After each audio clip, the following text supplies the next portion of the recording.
Hello everyone, happy Ramnavami की बधाई आप सबको। किस किस के घर में लोग हवन करते हैं नवमी वाले दिन। वैसे हमारे शास्त्रों में ये मान्यता है कि अगर हम 9 दिन का व्रत कर रहे हैं तो हमें हवन ज़रूर करना चाहिए घर में। और हवन अगर हम पंडित के थ्रू कराएं तो बात और भी अच्छी हो जाती है, क्योंकि जो विधि विधान पंडित को पता होता है वो हर आम आदमी को नहीं पता होता है। मैं ये भी नहीं कहूँगी कि लोगों को नहीं पता होता है। जैसे मैं अपनी बात करूँ तो मुझे हर वो चीज़ नहीं आती है जो पंडित जी करके देते हैं। तो इसलिए हमें कोशिश करना चाहिए कि हम पंडित जी से घर में इस तरीके की पूजा करवाएं। और जैसे हमारे यहाँ है तो हमारे मायके और ससुराल दोनों में ये चीज़ें बोली जाती हैं कि अगर 9 दिन का व्रत किया है हमने तो हमें पंडित जी के द्वारा ही हवन कराना चाहिए और माता रानी की विदाई करना चाहिए। तो हमारे साथ भी कंडीशन बिल्कुल ऐसी है कि हम साल में 2 बार अपने घर में हवन कराते हैं। एक बार चैत्र की नवरात्रि में और एक बार ये जो नवरात्रि अभी चल रही है जिसको हम क्वार की नवरात्रि भी कहते हैं, जो कि अक्टूबर में आती है, और एक जो अप्रैल में आती है। इन दोनों ही नवरात्रों में मैं अपने घर में हवन कराती हूँ पंडित जी के द्वारा, क्योंकि मुझे पता है कि जो चीज़ें पंडित जी को पता हैं जिस तरीके से कराते हैं वो चीज़ें हमें नहीं पता है। तो अभी आप देख सकते हैं कि हमारे घर में पंडित जी आ गए हैं और हवन की सभी तैयारियां मैंने सुबह ही उठकर कर ली थी, क्योंकि पंडित जी को आने के बाद तैयारियां करने लग जाओ तो पंडित जी को भी लगता अरे क्या हो गया, मतलब मैं इतनी देर कैसे रुकूंगा, क्योंकि उस दिन उनका भी बहुत सारा काम होता है, बहुत सारे घरों में जाना होता है, बहुत सारे लोगों के यहाँ हवन करानी होती है। तो इसलिए मैंने सारी तैयारियां सुबह उठ के जल्दी जल्दी कर लिया था। और अब पंडित जी आ गए हैं और वो हवन के स्थान पर बैठ के, हवन से पहले एक पूजा होती है, क्योंकि अगर हमने माता रानी के 9 दिनों का पाठ किया हुआ है तो उसके भी कुछ विधि होती है जो पंडित जी ही कराते हैं। वो एक्चुअल में मुझे इतना पता नहीं होता है, पर हाँ वो पूछते ज़रूर हैं कि आपने पाठ किया था। तो अगर हम उन्हें कहते हैं कि हाँ हमने पाठ किया था तो फिर वो कुछ अलग विधि के तरीके से कराते हैं। जैसे मैं अपना बताऊं कि मैं नवरात्रों का व्रत तो अभी रह रही हूँ, काफ़ी टाइम पहले मैं व्रत नहीं रहती थी लेकिन तब भी हवन मैं कराती थी। या कह लो फिर मैंने कुछ साल व्रत रखा लेकिन मैं पाठ नहीं करती थी, तब भी पंडित जी आते थे तो वो पूछते थे मुझसे कि पाठ किया है आपने, तो नहीं हमने तो नहीं किया है पाठ। तो वो उस तरीके से फिर हवन कराते थे, बहुत जल्दी चीज़ें ख़त्म कर देते थे। और अब मैं इधर 3-4 साल से ऐसा हो रहा है कि वो पूछते हैं कि आपने पाठ किया है, तो मैं उन्हें बताती हूँ कि हाँ मैंने पाठ किया है। तो फिर वो कुछ विधि विधान से पूजा कराते हैं, जो भी उनका होता होगा। आई नो कि वो क्या करते हैं। मुझे इतनी डीप नॉलेज तो हालांकि नहीं है कि मैं बिल्कुल पंडित जी की तरह ही बता पाऊँ, लेकिन हाँ मेरा अपना भी मानना है कि अगर आपने 9 दिन व्रत किया हुआ है तो घर में हवन हो जाए, घर की शुद्धिकरण हो जाए, उसके बाद आप कंजक पूजा करिए तो काफ़ी अच्छा लगता है और घर में पॉजिटिविटी बनी रहती है। तो इसलिए हम लोग हमेशा हो हवन कराते हैं पंडित जी के द्वारा। और मैं सबसे कहूँगी कि नौमी या दसवीं जो भी लोग करते हैं, कोई अष्टमी भी कर लेता है, कोई नौमी करता है, कोई दसवीं करता है, यथाशक्ति यथा भक्ति एक वो है कि जैसे आपका बजट हो आपको उस तरीके से करना चाहिए। किसी के कहने पे तो नहीं जाना चाहिए, लेकिन हाँ कोशिश करना चाहिए कि अगर आप घर में हवन वगैरह करा पाए तो काफ़ी अच्छा होता है, मतलब मेरा अपना मानना है। बाकी हर कोई जैसा जिसके यहाँ जो रिवाज है उसे फॉलो करना भी ज़रूरी होता है। जैसे मैं कहूँ कि मेरे यहाँ ये रिवाज है ना, क्योंकि मेरे मायके में भी मेरी मम्मी व्रत रहती थी तो उन्होंने भी, मैंने बचपन से देखा है कि उन्होंने भी हवन पंडित जी के द्वारा ही कराया है। मेरे ससुराल में कई लोग रहते हैं व्रत, तो मैं वहाँ भी देखती हूँ कि वो लोग भी हवन पंडित के थ्रू ही कराते हैं। उन लोगों का भी मानना है कि जिस तरीके से पंडित जी करके देंगे शायद मैं नहीं कर पाऊँगा उस तरीके से, तो वो लोग भी पंडित जी को ही बुलाते हैं। और जब मैंने व्रत स्टार्ट किया तो मुझे भी मतलब मम्मी ने भी मेरी सजेस्ट किया और मेरे ससुराल वालों ने भी मुझे सजेस्ट किया कि खुद से हवन मत किया करो, ये मतलब 9 दिन व्रत रह के खुद से माँ की विदाई मत किया करो, एक पंडित बुला लिया करो, उनके थ्रू ही कराया करो। तो ये हमारे घर के सामने ही एक मंदिर है छोटा सा, वहीं पर रहते हैं ये पंडित जी, काफ़ी अच्छे तरीके से चीज़ों को करते हैं। हाँ, वो अलग बात है कि जब इस तरीके का हवन होता है तो हर कोई अपने घर में बिज़ी होता है। तो हम 2 लोग होते हैं, हस्बैंड वाइफ़ और दोनों बच्चे हमारे। तो यहाँ पर तो एक्चुअली हम लोग ऐसे ही रहते हैं, छोटी फैमिली में। बाकी फैमिली तो मेरी काफ़ी बड़ी है, लेकिन हम यहाँ छोटी फैमिली के साथ ही रहते हैं, मतलब हस्बैंड वाइफ़ और दोनों बच्चे। तो हम 4 ही होते हैं और पंडित जी होते हैं। आज मेरी बेटी की एक फ्रेंड आ गई थी पड़ोस से, तो वो भी शामिल हो गई थी हवन में थोड़ी देर के लिए।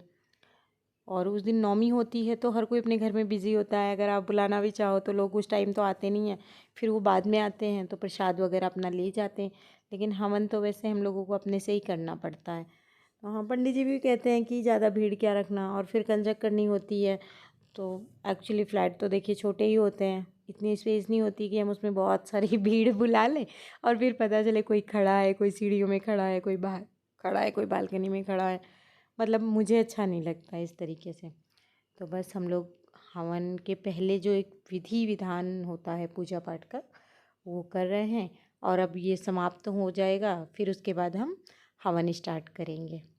तो फ्रेंड्स, बताइएगा आप लोग कि किस किस के घर में हवन होता है, कमेंट करके ज़रूर बताइएगा। और जिसके घर में नहीं होता है उन्हें मैं सजेस्ट करूँगी कि आप कोशिश करा करिए कि एक हवन ज़रूर रखा करिए। हर 6 महीने में अगर आपके घर में एक हवन हो जाएगा तो इससे आपके घर में पॉजिटिव एनर्जी हमेशा बनी रहेगी, चीज़ें अच्छी होंगी। देखिए, मेरा ये मानना है कि positive energy in the sense कि आपका परिवार हँसता खेलता रहे, आपके फैमिली में कोई जल्दी बीमार ना पड़े, ये अपने आप में एक बहुत बड़ी चीज़ होती है। ज़रूरी नहीं कि मैं ये कह दूँ कि नहीं, आपने हवन करा लिया तो अगले 6 महीने में आपके घर में बहुत धन संपत्ति आ जाएगी। तो मैं उस वे में बात नहीं कर रही हूँ। मेरा कहने का मतलब है कि फैमिली में सुख शांति रहती है।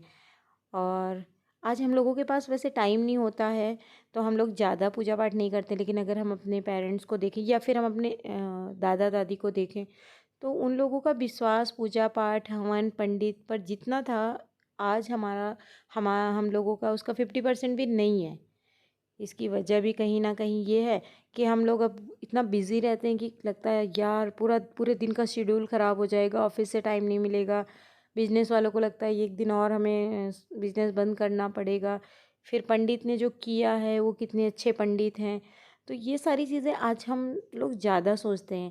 पहले आई थिंक ये सब चीज़ें लोग नहीं सोचते थे, बिल्कुल नहीं सोचते थे कि पंडित जी कैसे हैं, हवन कैसे कराएँगे, नहीं। उन्हें पता होता था कि ये हमारे उपरहित हैं, जैसे भी हैं, जहाँ से भी हैं, बहुत अच्छे हैं और ये जो भी करेंगे हमारे लिए अच्छा ही करेंगे, जैसी भी पूजा पाठ करेंगे। आजकल तो लोग पंडित भी मतलब पंडित के मामले में भी चूज़ी हो गए हैं कि ये पंडित कैसे हैं, वो पंडित कैसे हैं, इनको क्या आता है, उनको नहीं। अरे ठीक है यार, थोड़ा-सा कम आता होगा तो भगवान को भी पता है कि हम पंडित नहीं हैं, हम जिसको लेके आए हैं पंडित डेफ़िनेटली वही है। तो मतलब मुझे लगता है कि हम हर किसी को जज नहीं कर सकते और ना ही एक इंसान के अंदर सारी क्वालिटी आ सकती है। जैसे वो पंडित भी हो जाए, वो हवन भी करा ले, वो ऑफिस का काम भी कर ले, वो घर भी मैनेज कर ले, तो सारी क्वालिटी तो पॉसिबल नहीं है। किसी में होगी तो वो सुपरमैन ही हो सकता है। और लेकिन जो भी है यार, कहने का मतलब घर में जैसे ही मौका मिले वैसे ही पूजा पाठ करा लेनी चाहिए। इससे मुझे लगता है कई चीज़ों का फ़र्क पड़ता है। जैसे हम पूजा पाठ करते हैं, चलो उससे पॉजिटिव एनर्जी तो आती है, इसमें तो कोई डाउट है ही नहीं। हमारे पेरेंट्स को भी अच्छा लगता है कि हमारे बच्चे हमारी चीज़ों को आगे बढ़ा रहे हैं। और तीसरे, हमारे अपने जो बच्चे होते हैं वो हमें इस तरीके से करते हुए देखते हैं, तो हमें उन्हें हर चीज़ सिखाने की ज़रूरत नहीं पड़ती है या हर चीज़ समझाने की ज़रूरत भी नहीं पड़ती है। उन्हें पता है कि जैसे उन्हें ये पता होता है कि अच्छा आज दशहरा है, कल दशहरा है, तो हम मेला जाएंगे, हम रावण को देखेंगे। ये क्यों पता होता है? क्योंकि हम उन्हें लेके जाते हैं, हम उन्हें दिखाते हैं, हम उन्हें बताते हैं कि आज वहाँ पर जाएंगे, हम रावण का दहन है। इस तरीके से हम उन्हें समझाते हैं और समझाने से ज़्यादा हम उन्हें प्रैक्टिकली दिखाते हैं चीज़ें। तो कहते हैं ना कि बताने में और दिखाने में दोनों में बहुत फ़र्क आता है। हम आप भी शायद ऐसे ही रहे हैं और अभी भी ऐसे ही हैं कि अगर हमें कोई चीज़ आके कोई बता रहा है तो उतना हमें चीज़ें ना समझ में आएंगी और ना ही हम उस पे उतना कॉन्सन्ट्रेट कर पाते हैं जितना कि हम चीज़ों को देख के कर पाते हैं। मतलब जैसे मान लीजिए कि किसी सीरियल के या किसी मूवी के या किसी स्टोरी के बारे में कोई हमसे बता रहा है, तो हम उतना ज़्यादा उसको नहीं समझ पाएंगे जितना हम उसको देख के समझ पाएंगे। वो फीलिंग हमारे अंदर तभी आती है जब हम उसको एक्चुअल में देखते हैं, चाहे वो ऑन स्क्रीन देखें, चाहे वो जैसे भी देखें, लेकिन जब हम चीज़ों को देखते हैं ना तो उसका हमारे ऊपर एक अलग ही इम्पैक्ट पड़ता है। और मुझे लगता है कि बच्चों के ऊपर भी वही असर पड़ता है कि अगर हम अपने घर में अपने बच्चों को सनातन धर्म का ज्ञान देते रहेंगे तो एक दिन आएगा कि हमारे बच्चों को समझाने की ज़रूरत नहीं पड़ेगी, या कोई हमारे बच्चों को गलत वे में नहीं ले जाएगा। आजकल अलग अलग मूवीज़ बन रही हैं, सीरीज़ बन रही हैं, और उससे ज़्यादा आप रियल लाइफ में देख रहे हैं कि किस तरीके से लोगों को धर्म का ज्ञान नहीं है, तो कोई कुछ उन्हें बता दे रहा है, कोई कुछ समझा दे रहा है, कोई सही बता रहा है, कोई गलत बता रहा है।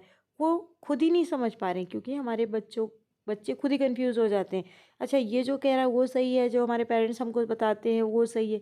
लेकिन आप सोचो कि अगर आप अपने बच्चे को अपने घर में कुछ लाइव दिखा रहे हो, वो डेली देख रहा है, हर 6 महीने पे देख रहा है हमारे घर में हवन हो रहा है, उसके क्वेश्चंस हो रहे हैं, क्यों मम्मा क्यों हवन हो रहा है, पापा ये हवन क्यों हो रहा है। फिर हम उसे बताते हैं, बेटा ये नवरात्रे है, ये दशहरा है, ये दसवीं है, ये अष्टमी है, ये सप्तमी है। तो वो चीज़ें जो बच्चे समझेंगे ना, उसका तो कोई जवाब ही नहीं है, आप ये कह लो। आप खुद एक चीज़ को रियलाइज़ करो कि जो चीज़ें हमने देखी हैं उसे और जो चीज़ें हमने सुनी हैं उसे, दोनों में कितना फ़र्क है। तो घर में पूजा पाठ, हवन, मंदिर, ये सारी चीज़ें करती रहनी चाहिए।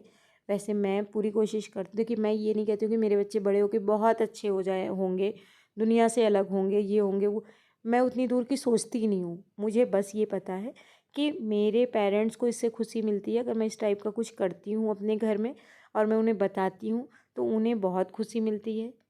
उन्हें इस बात से खुशी नहीं मिलती है कि अगर मैं उन्हें फ़ोन करके बताऊँ, पता है मम्मा आज मैं मॉल गई थी अपने बच्चों के साथ, बच्चों ने ये खाया, बच्चों ने ये शॉपिंग की। लेकिन जब मैं उन्हें ये बताती हूँ ना कि मम्मी आज मैं मंदिर गई थी अपने बच्चों को लेके, बच्चों ने वहाँ पर ये किया, ये पूछा, ये बता, तो उन्हें बहुत खुशी होती है। और मुझे लगता है कि उसके लिए भी मैं करती हूँ, और मैं खुद इन सब चीज़ों में थोड़ा-सा बिलीव करती हूँ कि भगवान होते हैं और हमें करते रहना चाहिए। और बच्चों को सिखाने का ये एक अच्छा तरीका है, एक अच्छा मौका है। इसलिए हम लोग कोशिश करते हैं अगर टाइम मिल जाए तो वीकेंड पे हम मंदिर ज़रूर जाएँगे, भले ही मॉल ना जाएँ, भले हम अपने बच्चों को मार्केट ना ले जाएँ, मेला ना ले जाएँ, लेकिन हम कोशिश करते हैं कि हम अपने बच्चों को धार्मिक स्थलों पर ज़रूर ले जाएँ, उन्हें अपने धर्म के बारे में ज़रूर बताएँ। और हम लोग इस तरीके से घर में भी हवन वगैरह करते हैं अपने बच्चों के साथ बैठकर, पंडित जी को बुलाकर। हमारे रिचुअल्स जितने भी हैं हम कोशिश करते हैं हम अपने बच्चों को वो करके दिखाएं। आजकल क्या ट्रेंड हो गया है, त्योहार तो है, हम उसे मानते भी हैं, हम उसके लिए कपड़े खरीद के लाते हैं, सब कुछ करते हैं, लेकिन जब हमें उसे घर में सेलिब्रेट करना होता है तो हम शाम को कोशिश करते हैं कि अरे यार बहुत थक गए हैं, चलो बाहर खा के आते हैं। हमारे टाइम पे क्या होता है कि अगर त्योहार है, फेस्टिवल है, तो घर में ही पकवान बनने हैं डिफरेंट डिफरेंट टाइप के। वो हमें रियलाइज़ कराता है कि आज हमारा फेस्टिवल है। हम पूरे दिन, पहले तो गेस्ट आते रहे जिनसे हमने बहुत सारे लोगों से फ़ोन पे बात कर ली, इधर बात कर ली, उधर बात कर ली, शाम को हमने बच्चों को बोला चलो बाहर खाना खाने। अब बच्चे कन्फ्यूज़ हैं, यार बर्थडे भी बाहर, वैसे भी बाहर, आज भी बाहर, तो आज ऐसा अलग क्या है जिसके लिए हम सुनते हैं कि ये फेस्टिवल है, वो फेस्टिवल है। तो देखो थोड़ा ही करिए, मेरा ये कहना नहीं कि आप बहुत ज़्यादा करिए, आप करते ही रहिए, नहीं। आजकल बहुत सारी चीज़ें बदल गई हैं, हर कोई वर्किंग हो गया है। मैं खुद बताऊँ तो मेरे पास बिल्कुल टाइम नहीं होता चीज़ों के लिए। और अभी भी मैं रात को 12 बजे बैठ के वीडियो शूट कर रही हूँ इसका मैं, और एडिटिंग कर रही हूँ। तो टाइम आजकल किसी के पास नहीं होता, लेकिन हमारी कुछ धरोहर है, हमारी कुछ जिम्मेदारियाँ हैं, जो धरोहर के ही रूप में अगर बच्चों के पास जाती हैं तो वो उसे शायद संभाल पाते हैं।